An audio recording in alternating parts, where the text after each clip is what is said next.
Tonight, it was a record-breaking season for one Husky. We'll explain. And spring is here, which means baseball and softball are in full swing. We'll take a look at how both seasons started. All of this and more.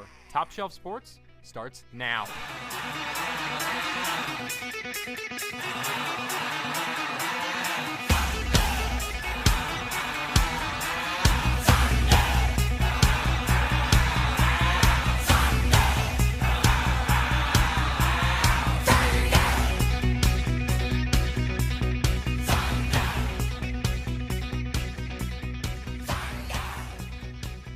Welcome to Top Shelf Sports, where we check in with Husky sports teams across NIU. I'm Ryan Mack. And I'm Mike Poirier.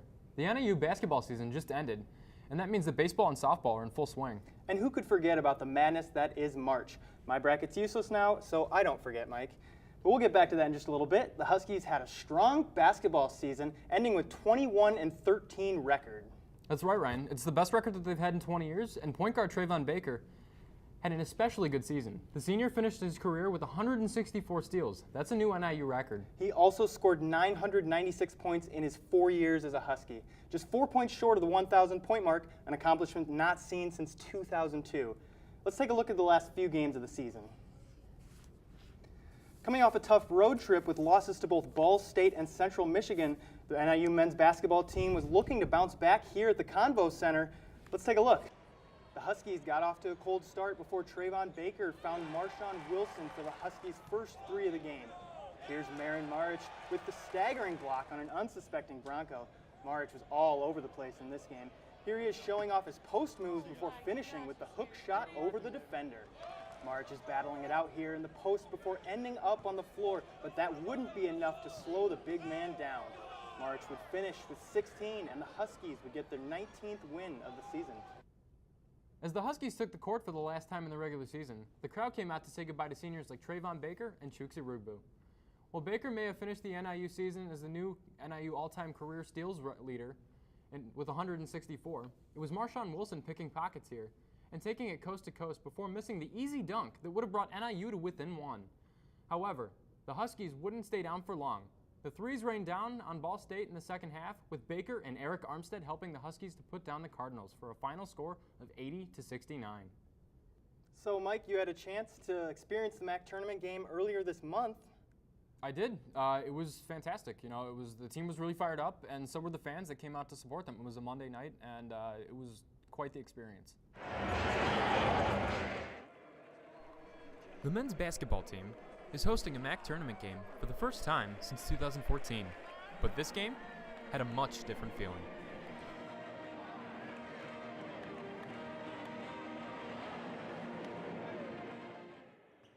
In a season where everyone pitched in, from seniors like Trayvon Baker to freshmen like Levi Bradley, the Huskies charged to a 21-13 record.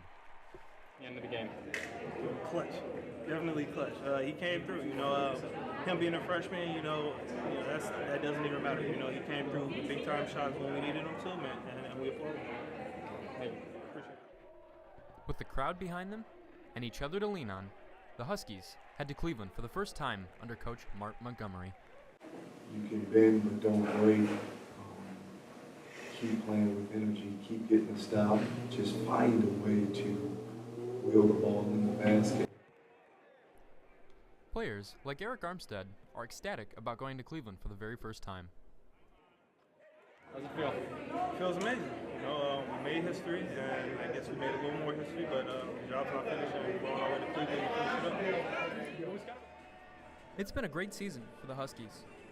For Top Shelf Sports at the NIU Convocation Center, I'm Mike Poirier. One of the key players this season has been junior guard Eric Armstead. Eric's here with us now. Welcome, and thanks for joining us. Thanks for having me. So, Eric, how's life after this season treating you? Well, it's really different right now. I'm just trying to get used to not having practice, not having workouts on a consistent basis, and things like that. Mm-hmm. So it's been a week since the end of the season, and you've had some time to reflect. What are your thoughts on this past season and how you guys are looking heading into next year? Well, looking back on the season, I just feel like we did what we were supposed to do this year. We took care of business on the court. No problems off the court. We were cohesive as a team, and I feel like that'll carry over into next season. And hopefully we can have a good start to the season next year. So why do you think this season specifically was a success, and what's changed now since previous seasons? The cohesion of the group. We're just a team. We're very, very active in each other's lives off the court, which affects us very well on the court. So you can see that by when we play. And what are like some of the changes that have been made to bring this to fruition? A lot of bonding amongst the players, non-coach involved bonding, just the players getting together, going to hang out, just trying to get to know each other on a different level. And pasta dinners and stuff? Yeah, absolutely. For sure. So tell me about your role in the team. How has that changed since you were a freshman? Well, now I'm a junior. I have a lot more responsibilities than I had then. And next year I'll have even more responsibilities, being the only senior on the team, kind of, having that responsibility of being the leader, the glue of the team, that force that keeps us pushing. So what do you think the team will need to do to build off of this season? I would say what we need to do to build off the season is keep our cohesion going, keep the team bonding, the player motivation going, just trying to better each other. Mm-hmm. And you're certainly a strong player for the team, and next year as the only senior on that team, going into that again, how do you plan on keeping kind of the younger guys in check? Well, I think our young guys are, they're pretty good. They're not the average freshman. I don't want to say they're the average freshman. They're very mature for their age. Even the youngest ones, they're really responsible. Like I said, we haven't had any problems, off the court. And normally in past years, those things just come from freshmen, being immature, and not knowing how things go. But our freshmen they were very well this year. Well, that's very significant. What will you do to prepare for like this upcoming season, and how are you personally going to be keeping your team morale up? I personally will be working on a lot of skill things, basketball-wise. Just trying to make sure that I'm healthy, make sure I maintain my health at a certain level to be able to perform well all throughout next season. And what about the team as a whole, just kind of keeping up with each other? Well, the team as a whole, we just feel like we want to be closer. That's helped us in this past year. So we try to make that a goal for us to keep that going for next year. Like I said earlier, once we have a good basis as a unit, we can have a good basis as a unit on the court.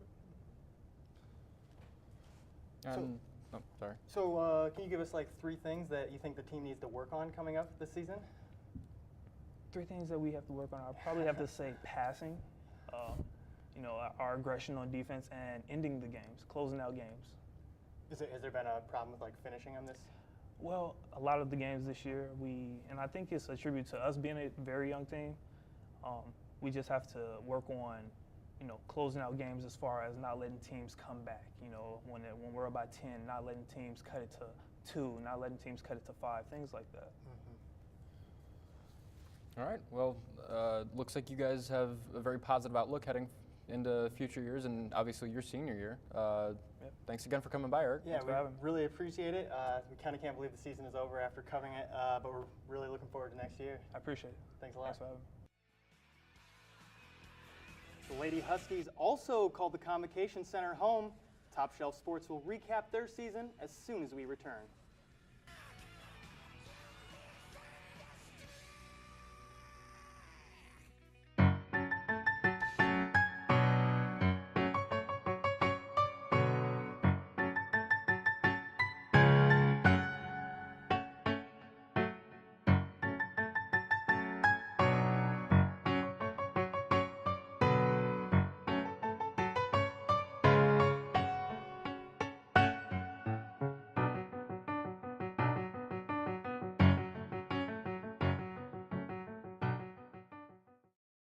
Well, the men's basketball team wasn't the only one making three-pointers this season.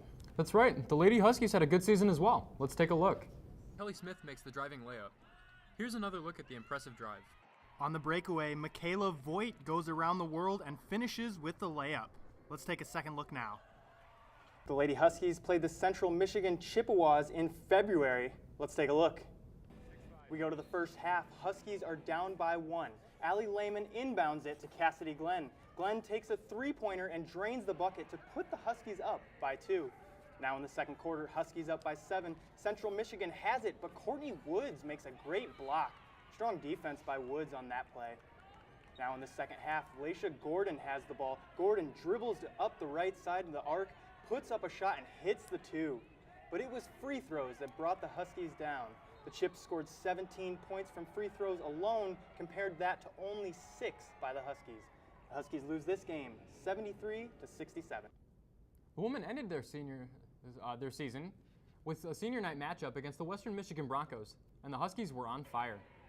The game started with the Huskies shooting 47% from the field. They also shot very well from 3 and had a 35-29 point lead in the half. However, NIU went cold in the second half, and they could not hold on to a lead in the second half. Western Michigan pulled away with a 64-60 win at the Convocation Center. The Lady Huskies and the Broncos would meet again in the first round of the Mack tournament, but the result did not change as the Broncos trampled the Huskies 94-52, bringing an end to the Lady Huskies season. Well, the Lady Huskies ended their basketball season with an 11-19 record. A record not as quite as good as the men's, but there were definitely some special moments here. Like that phenomenal buzzer beater by Cassidy Glenn against the Buffalo Bulls, and what junior guard Allie Lehman did could be fantastic for the Huskies next year. Now we're going to take a look at the top play from either team this season. The Lady Huskies took on the Buffalo Bills in January, and in the end, one Huskies shot proved to be the difference between a win and a loss. But down 74-73 and needing a miracle to snap their losing streak, the Huskies inbound the ball. It finds Cassidy Glenn, who drains a three-pointer for her second buzzer beater of the game. And the Lady Huskies end up winning 76-74. Giving it a second look, you can see their hearts breaking, and Cassidy Glenn takes home the top play of this basketball season for the Huskies. From the benches to the bullpen, it might not feel like it, but spring is here, and that means it's time to head out to the Diamond.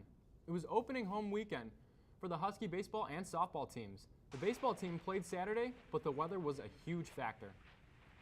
The game started on Friday, but was postponed until Saturday afternoon. The team took on Miami, Ohio, but the game did not end well. The conditions outside were less than ideal, as was the Huskies' play. The Huskies were only able to put up one hit against the Redhawks, and they fall 7-0.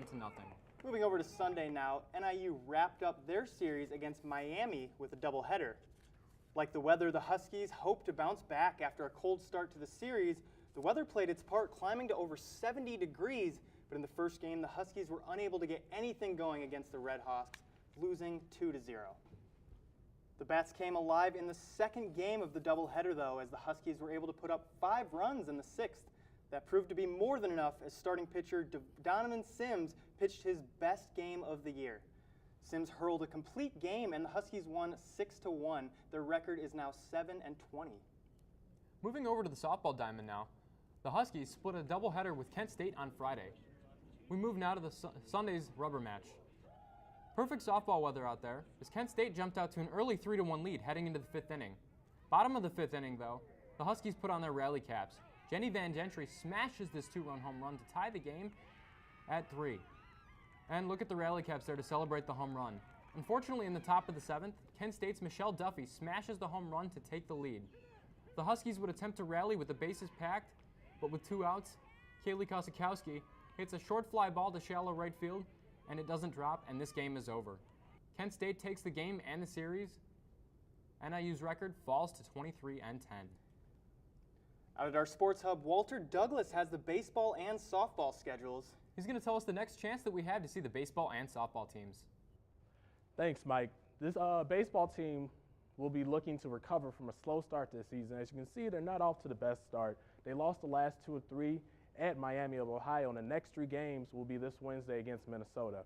And they also have a weekend home series against Central Michigan. The Lady Huskies were actually doing really well so far into the season. They'll be taking the Diamond at home tomorrow for a doubleheader against Ball State. Softball and baseball season is in full swing. Get out there and support your Huskies. Mike and Ryan will be back with more Top Shelf Sports. March Madness is coming to a close. The championship game is tonight. We'll talk about that more when we come back.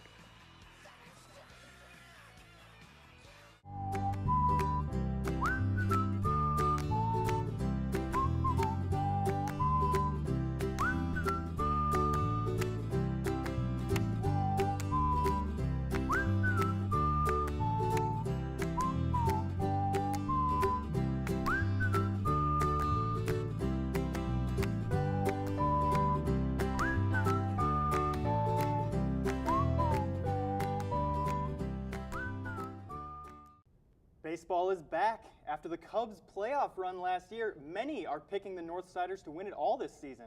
In fact, ESPN released their baseball experts' predictions over the weekend, and over half of the experts are predicting the Cubs will make it to the World Series.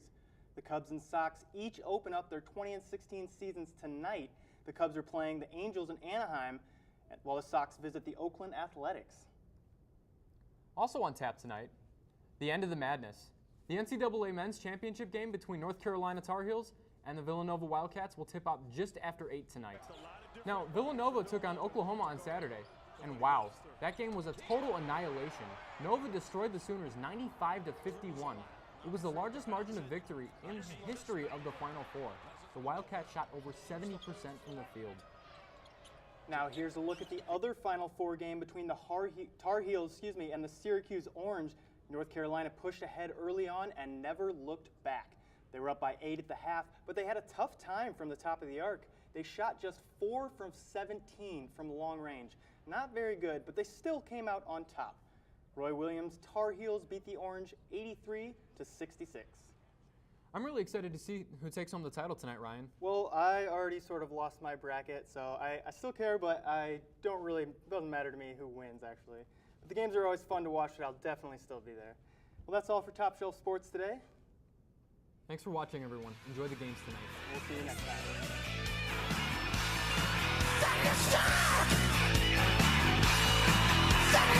time.